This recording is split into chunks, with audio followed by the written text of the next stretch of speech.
સહજાનંદ સ્વામી મહારાજની જય. હરિપ્રસાદ સ્વામી મહારાજની જય. આત્મીય સમાજની જય જય જય. દાસનો દાસ થવાની જય જય જય.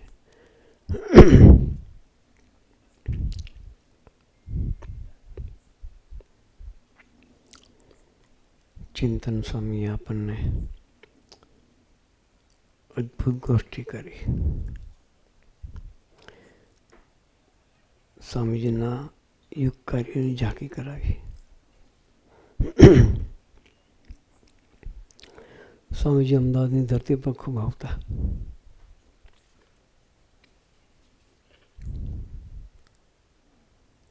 ખૂબ લાભ આવ્યો છે. 5 થી 6 વખત તો મોટા ફંક્શનો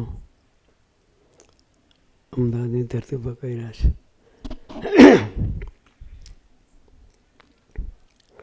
એ સ્વામીજીનું કાર્ય શું?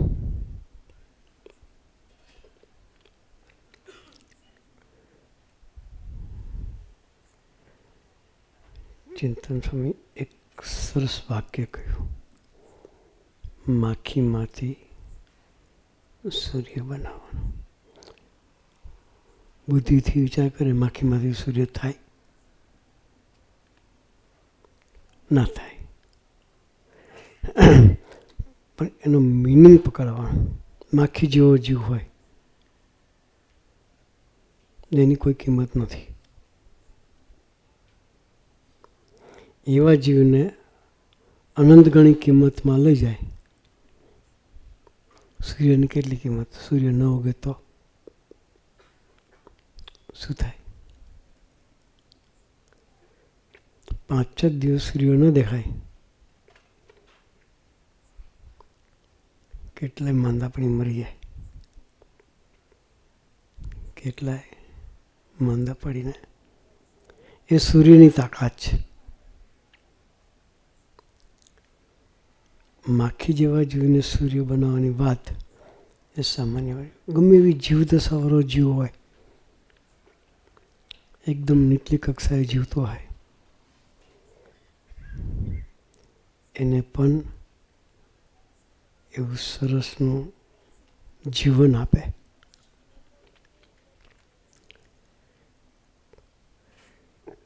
સ્વામીજી એવા દીકરાઓમાં રસ લીધો છે.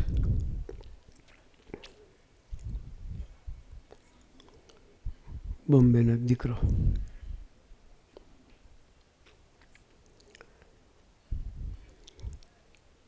ઘેરથી પરિવારમાં બધા કંટાળી ગયેલા. પરિવારમાં કંટાળો તો વાંધો ના, પણ પાડોશી પર કંટાળી ગયેલા. કેવા એ કક્ષાએ એનું લાઈફ એવું હતું. એની મા તો બોલે, આના કરતાં પેટે પથરા પાક્યા તો સારું હતું. શું કહે? આ શબ્દ માં બોલે એટલે કેટલી કંટાળી ગઈ હોય. બાકી છોકરું ના હોય તો માને કંટાળો આવે. કેટલાય પ્રાર્થના કરે કે બાળક નથી થતું, કૃપા કરો. બાળક થાય ને આવું થાય તો એની માટે આવો શબ્દ બોલવાનું થાય તો બધા કંટાળી ગયેલા. પછી કોઈએ કહ્યું, તમે ચિંતા ના કરશો, તમે દીકરા હું લઈ જાઉં કે? તો કે તમે લઈ જાઓ તમે સુખી થઈ શકીએ. શું કે? તમે દીકરાને લઈ જાઓ તો અમે સુખી થઈ શકીએ.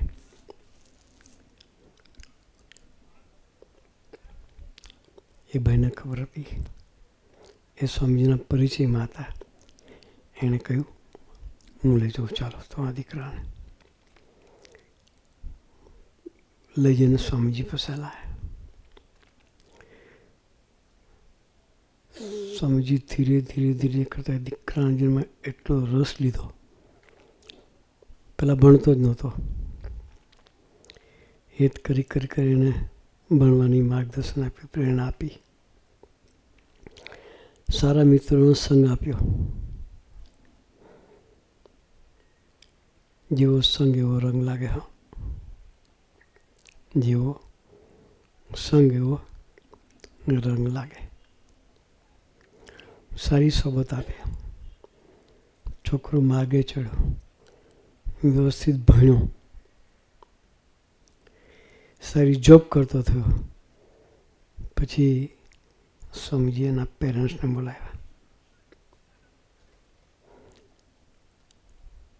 કોઈ દીકરાએ બાપને પગે લાગીને જસા નહોતા કહ્યા. એ દીકરો એના પપ્પાને પગે લાગ્યો. સંખ્યા તમારો દીકરો. એના બાપની આંખમાં આંસુ આવી ગયા. એના બાપની આંખમાં આંસુ આવી ગયા. સ્વામી, તમે મારો દીકરો મને પાછો આપ્યો કે? અમે તો હાથ જ ધોઈ નાખ્યા હતા. આશા જ છોડી દીધી હતી કે આ કોઈ દાડો સુધરે નહીં. તમે એને નવી જિંદગી આપી છે. એ સ્વામીજીનું કાર્ય છે. એટલે માખીમાંથી જીવને સૂર્ય સમાન ગતિ આપે. અમે કહીએ છીએ, બધી જગ્યાએ વાત કરીએ કે સત્સંગ શાને માટે કરવાનો, સંતની અનિવાર્યતા શાને માટે?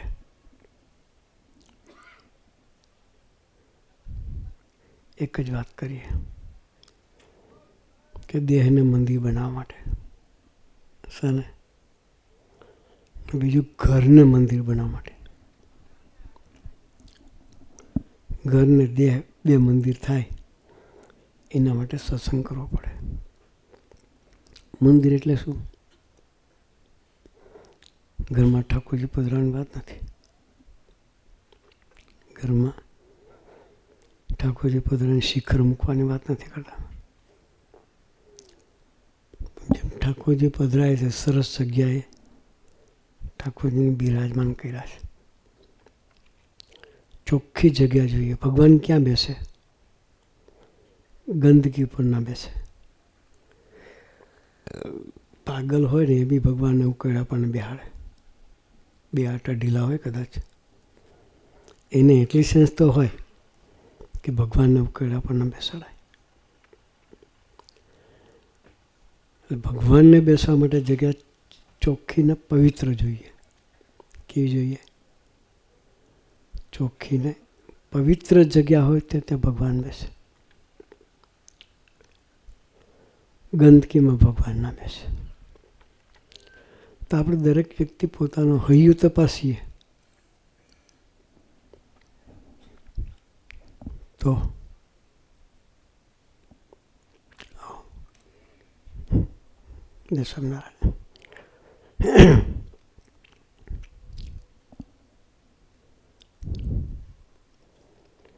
એ હૈયાને શુદ્ધ કરવાનું.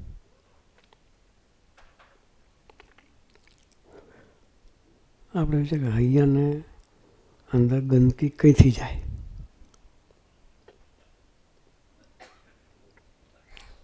કેટલું બધું પ્રોટેક્શન છે ને વચ્ચે હૃદય છે.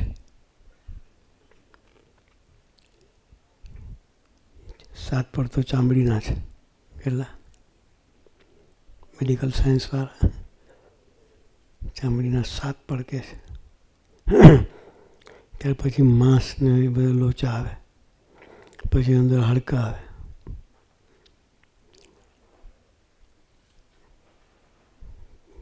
હૃદયની અંદર એટલું બધું પેકઅપ છે, છતાં અંદર ગંદકી જાય.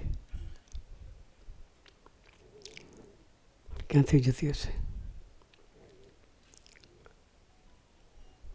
4 દ્વાર છે. કેટલા? 4 દરવાજા છે, ખુલ્લા જ રહેશે, બંધ થતા જ નથી. એક આંખ. ચિંતન સ્વામી વાત કરીને, આંખે કરીને તમારી દૃષ્ટિ ક્યાં ફરતી હોય, જેવું જુઓ એવા સંસ્કાર પડે.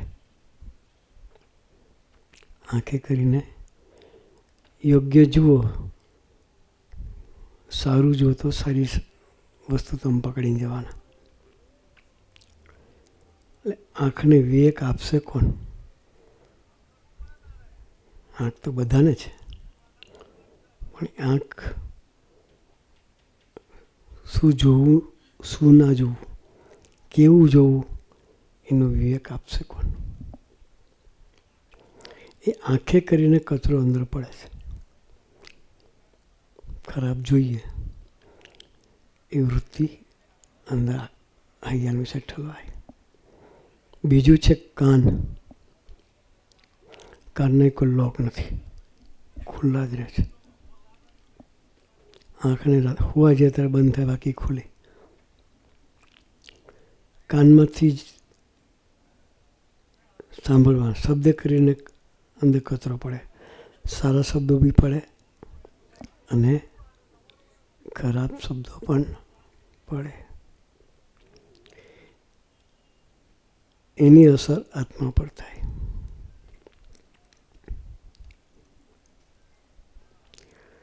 ત્રીજું છે જીભ.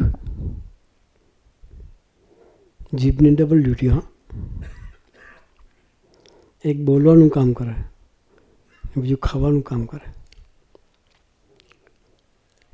ડબલ ડ્યુટી કરે છે. જીભે કરીને યોગ્ય અયોગ્ય ખવાય, એના સંસ્કારો આત્મા પર પડે. અયોગ્ય બોલાય તો પણ સંસ્કારો આત્મા પર પડે છે. એ 4 જાતના દ્વાર છે, 4 ખુલ્લા છે, એના કોઈ લોક નથી.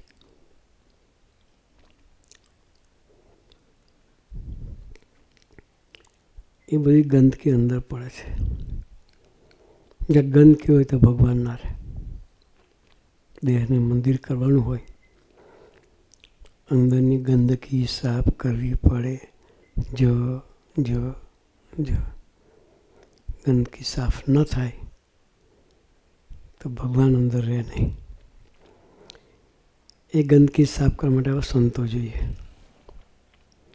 એનું માર્ગદર્શન જોઈએ. ચિંતન સાહેબ પેલા દીકરાની વાત કરી, એના હૈયાની વિશે જગત હતું, તો એને સ્વામીજી માટે સંકલ્પ થયો કે સ્વામીજી આવા પુરુષ છે. એ આપણું મિરર છે. કોઈના માટે સંકલ્પ થયો એ આપણામાં રહેલો કચરો આપણને દેખાય છે. એટલે આપણે એને મંદિર બનાવવાનું છે એક બાજુ, બીજી બાજુ કચરો નાખ કરીએ છીએ. એટલે એ 3 દ્વાર. આવો જય સ્વામિનારાયણ. આવો આ બાજુ આવી જાઓ.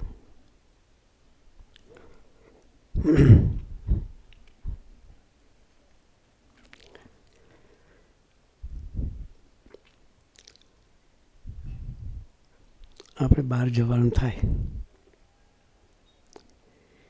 ઘરને બરોબર સાફ કરી, બારી બારણા બધું લોક કરી, પવન બી ના આવે એટલે ટાઈટ બંધ કરીને જતા રહીએ. 15 દિવસ પછી ઘેરે આવીએ તો મિરર ઉપર જોશો કે ટેબલ ઉપર જોશો તો તમને ડસ્ટ દેખાશે. દેખાય કે ના દેખાય? દેખાય. ક્યાંથી આવી? બારી બારણા બંધ છે, હવા બી આવતી નથી, છતાં ડસ્ટ આવે છે. તો બધા બારણા ખુલ્લા રાખે તો શું થાય? ઘર ખુલ્લું મૂકીને જતા રહી તો ઉકેળો થઈ જાય. શું થઈ જાય? આપણા ઘરમાં પગ મૂકવાનું આપણને મન ન થાય. આ તો બધા દરવાજા ખુલ્લા જ છે, એમાંથી કચરો નાખ કરે તો ઉકેળો થાય. એ સાફ કરવા માટે શું કરવાનું? જેમ કપડું મેલું થાય ધોવા માટે સાબુ જોઈએ અને પાણી જોઈએ, એમ અંદરનો કચરો સાફ કરવા માટે સંત જોઈએ અને સત્સંગ જોઈએ. એ સાબુને પાણી સમાન છે. અઠવાડિયે 1 કલાક 1.5 કલાક સત્સંગ માટે કાઢીએ તો એ કચરો ધોવાની ક્યાં જતો રહે ખબર ના પડે. આપણે સવારે કપડાં બદલીએ છીએ. રોજ સવારે નવા કપડાં ધોયેલા પહેરીએ. બીજ દિવસ સવાર થાય એટલે બદલી કાઢીએ છીએ. મેલું ક્યારે થયું? ઓબ્ઝર્વ કર્યું ક્યારે કોઈએ? કે સવારે 6 વાગે 7 વાગે કપડાં નવા પહેર્યા, 7:30, 8, 9, 9:30, 10, 10:30 કેટલા વાગે મેલું થયું? કઈ મિનિટે મેલું થયું? આપણે ઓબ્ઝર્વ કરીએ, નહીં ખ્યાલ આવે. એ ગંદકી પડે છે આપણને ખબર નથી પડતી. એમાં અંદર પણ ગંદકી એકદમ નથી પડતી, ધીરે ધીરે ધીરે ગંદકી પડે. જેમ કપડું બીજે દિવસે ધોવા કાઢી નાખીએ એમ આ ગંદકી પણ રોજ ધોવી પડે. એક નાનો પ્રસંગ કરીને મારી સ્વ પરિકસ.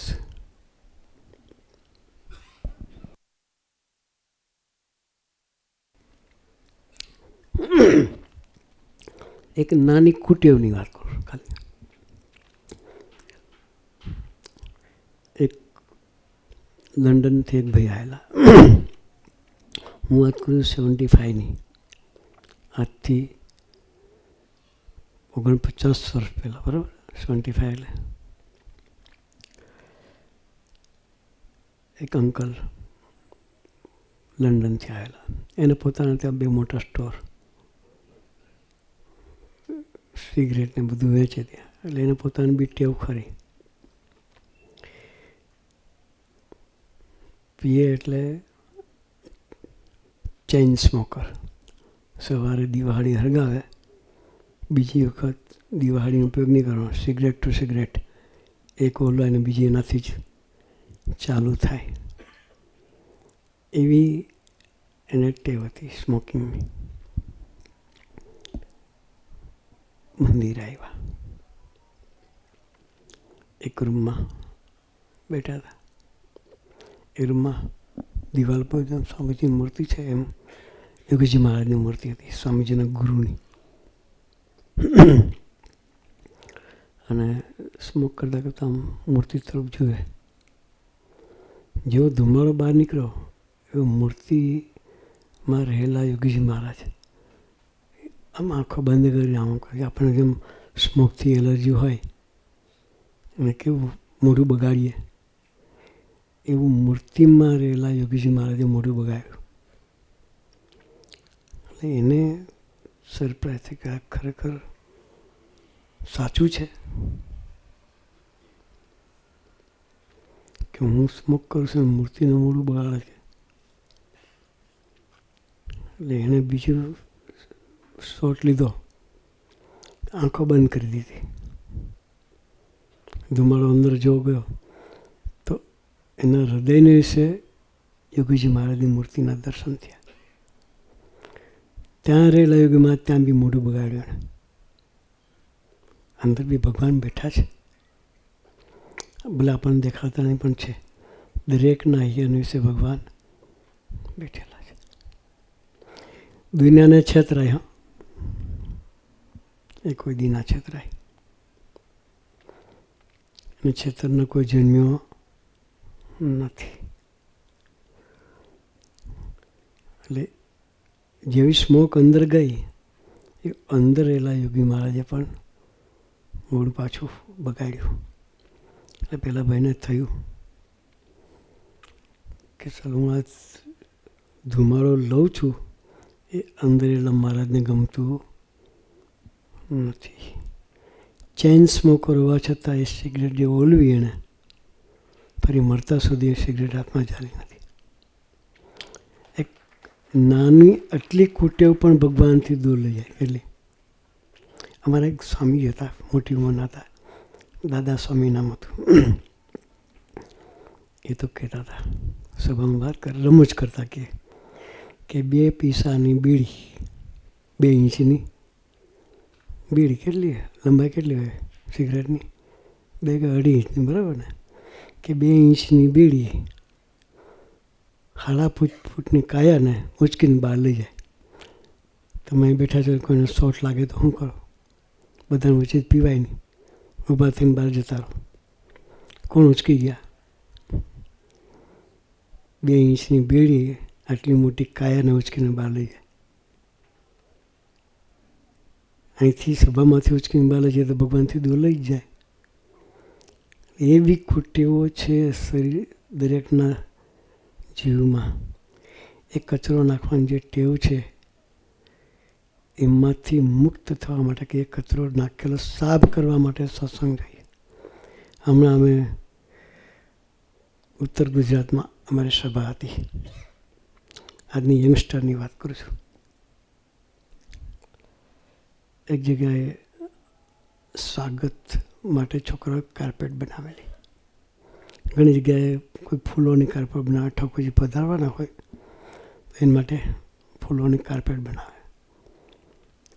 અને ત્યાં છોકરાઓએ અલગ અલગ એપ્લિકેશન્સ કે વોટ્સએપ હોય, ટેલિગ્રામ હોય કે ઇન્સ્ટાગ્રામ હોય, ફેસબુક છે, મને નામ ખબર નહીં, 4-5 નામ ખબર છે. એ 8-10 એપ્લિકેશન્સની કાર્પેટ બનાવી કે એની પર ઠાકોરજી પધારે છે તો એની પરથી પગ દઈને ચાલે. તો અમારા જીવનમાં જે ઓબ્સ્ટેકલ્સ છે, જે ડાયવર્ઝન છે, એ ડાયવર્ઝનમાંથી અમારી રક્ષા થાય. આ જમાનાના છોકરાઓને આ વિચાર આવે એ સત્સંગથી આવે, હાણથી આવે. બાકી તમારે નાનું છોકરો એને ફોન રમવા આપ્યો હોય ને લઈ લેજો, શું થાય? રોગ કકડ કરી મળશે, તમને શાંતિથી બેહવા નહીં દે. ફોન આપશો ત્યારે શાંતિ થશે. એટલી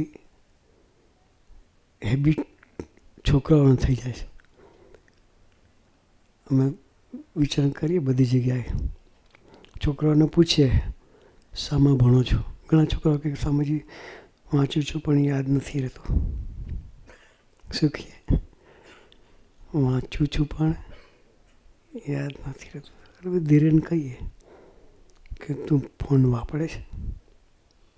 તો કે હા. દિવસમાં કેટલા કલાકનો ફોનનો ઉપયોગ કરે છે? મેક્ઝિમમ છોકરાઓનો જવાબ 6 થી 7 કલાકનો હોય. એ 6 થી 7 કલાક ફોનમાં ટાઈમ બગાડે શું વાંચે? હવે એના હાથમાંથી ફોન લેવડાવો હોય તો તમે લઈ શકો? પ્રાણ જાય પણ ફોન ના જાય. હા, પ્રાણ જાય પણ ફોન ના જાય. ન છોડે છોકરા. હા, એની જગ્યાએ અત્યારના જે દીકરાઓ છે અમારા, આજે યંગસ્ટર બધા બેઠા છે, એના જીવનમાં સૂત્ર બદલાઈ ગયું છે. પ્રાણ જાય પણ સભા ના જાય. કઈ સૂત્ર છે? આજના યંગસ્ટરનું સૂત્ર છે પ્રાણ જાય પણ ફોન ના જાય, પ્રાણ જાય પણ મીડિયા ના જાય. એ છોડાવું બહુ અઘરું. પણ અમારા દીકરાઓ બધા એવું સરસ અત્યારે જીવન જીવે છે કે પ્રાણ જાય પણ સભા ના જાય. એ આખું સિંચન કર્યું કોણે? તો આ સંતોનો પ્રેમ કામ લાગે છે. મા બાપના પ્રેમથી કોઈ દી છોકરો કહી જોજો કે દીકરા તું ફોન છોડ, નહીં માને તમારું. ત્યાં નિસ્વાર્થ પ્રેમ જોશે. નિસ્વાર્થ પ્રેમ આ સંતોષે કોઈ ન આપે. એટલા માટે સંતોનું જીવનમાં જરૂરિયાત છે. સંતને કોઈ સ્વાર્થ નથી, એને કોઈ વ્યસન નથી. કોઈ છોકરો સમજી ગયા હતા અત્યારે તો નહીં રહ્યું, નહીં તૈયાર મળે નહીં કે ઘસવું પડે હથેળીમાં. નહીં ઘસતા, પેલા ઘસતા હતા બધા. નાખે ચૂનો નાખીને પછી મિક્સ કરીને પછી તાળીઓ પડે.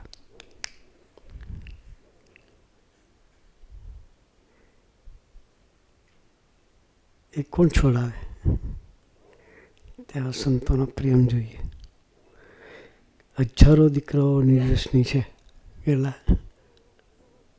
હજારો દીકરાઓ નિર્વ્યસની છે. એ મંદિર થઈ ગયા. શું કહેવાય? મૂર્તિઓ પધરાવી મંદિર બનાવવા સહેલા. એકવાર સ્વામીજીને કોઈ પૂછ્યું કે સ્વામીજી તમારા મંદિરો કેટલા કે? સ્વામીજી અમારે એક જ મંદિર છે અત્યારે તો કે હરિધામમાં. હરિધામમાં એક જ મંદિર છે. સાહેબ કે ભવિષ્યમાં કેટલા મંદિર બનાવવાના? તો સ્વામી કે 75,000. ચિત્રજીતભાઈ કેટલો આંકડો? હવે ભાઈ સિવિલ એન્જિનિયર તમારા કાકા જેવા બિલ્ડર્સ, એટલે એને સીધી કેલ્ક્યુલેશન માંડી કેટલું લોખંડ જોઈએ, કેટલી ઈંટો જોઈએ, કેટલો સિમેન્ટ. સરસ છે કારણ કે એનો સબ્જેક્ટ છે તો એ 75,000 મંદિર તો કેટલું સ્ટ્રક્ચરલ મટીરિયલ જોઈએ એનું ગણતરી ચાલુ કરી. એ સ્વામીજીએ નામું જોઈને હૈસા. પછી કહ્યું કે તમે જે મંદિરની કલ્પના કરો છો એ મંદિરની વાત અમે નહીં કરતા કે અમે તો જીવતા જાગતા મંદિર બનાવવા માગીએ છીએ.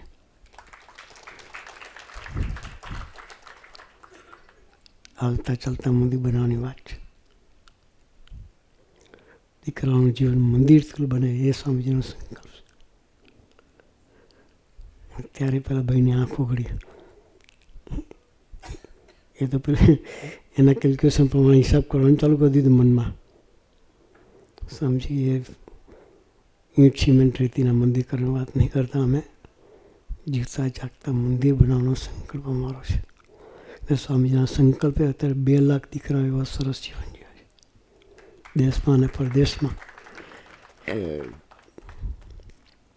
એ સમાજના દર્શન કરવા માટે તમને આમંત્રણ આપીએ છીએ. દીકરાઓ આવશે, ધીરે ધીરે માર્ગે ચડે છે.